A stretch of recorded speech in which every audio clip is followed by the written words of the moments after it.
revenons sur des questions linguistiques, et notamment les marqueurs du masculin et du féminin.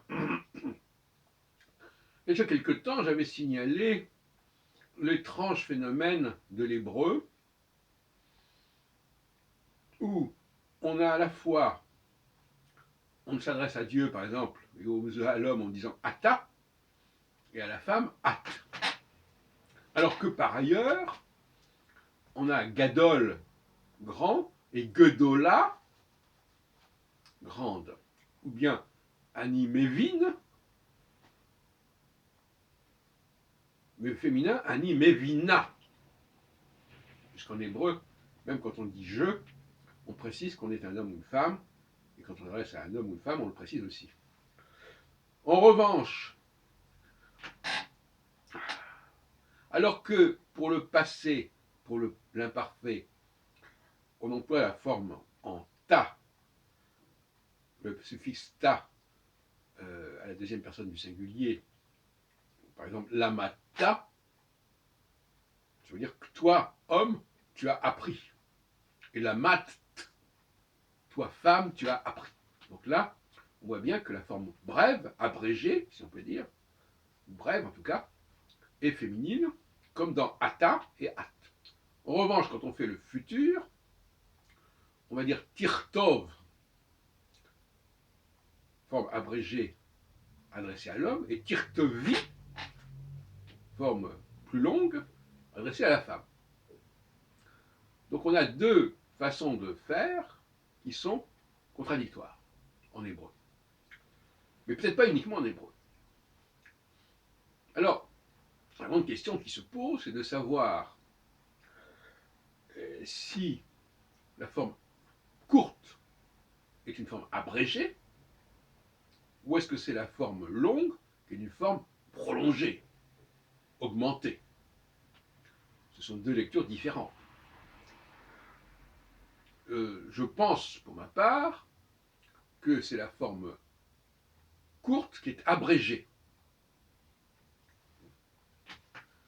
Abrégée.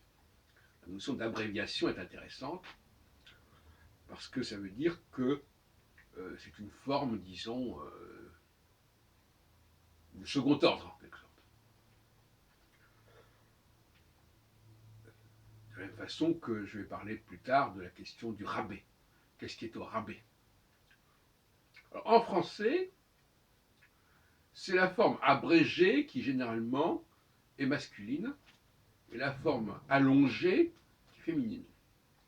Grand, grande, et l'adverbe grandement. Long, longue.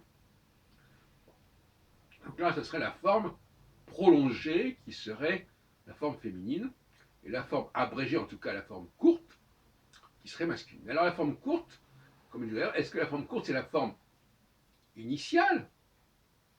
À ce moment-là, elle ne serait pas abrégée, mais c'est la forme longue qui serait allongée. Ou est-ce qu'effectivement, c'est la forme courte qui est abrégée, la forme longue qui est normale, mais pas prolongée?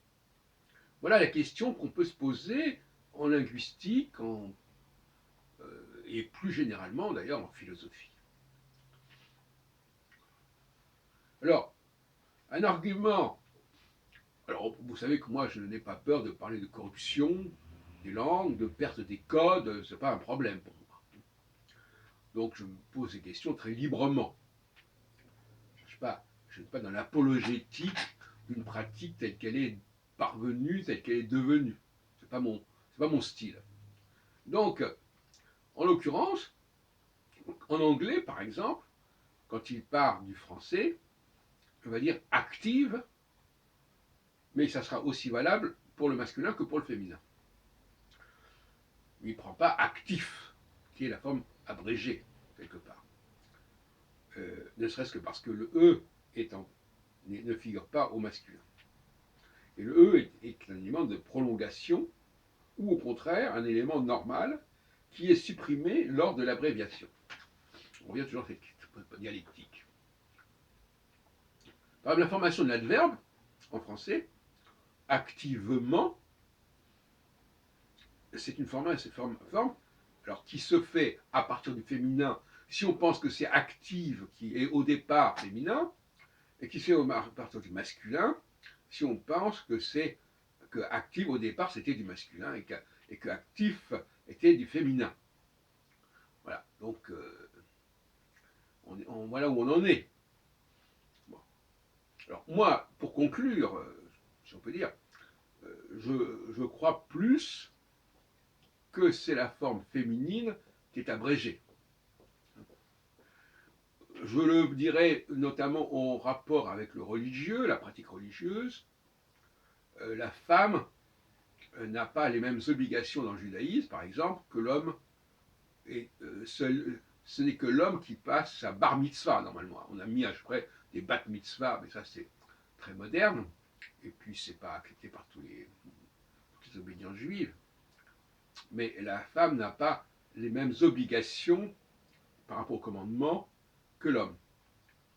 Et donc la femme a quelque chose qui est abrégé par rapport à l'homme, qui est au rabais par rapport à l'homme, sauf à admettre l'inverse, c'est-à-dire que c'est l'homme qui aurait des obligations en plus. La question, est-ce que c'est en moins chez la femme ou en plus chez l'homme? Ou est-ce que c'est, voilà, enfin, voilà, on peut toujours dire, ou est-ce qu'au contraire, chez l'homme c'est normal et chez la femme c'est abrégé? Voilà, nous en resterons là sur cette question qui est très importante pour toutes sortes de raisons que je ne développerai pas ici, mais que vous pouvez imaginer.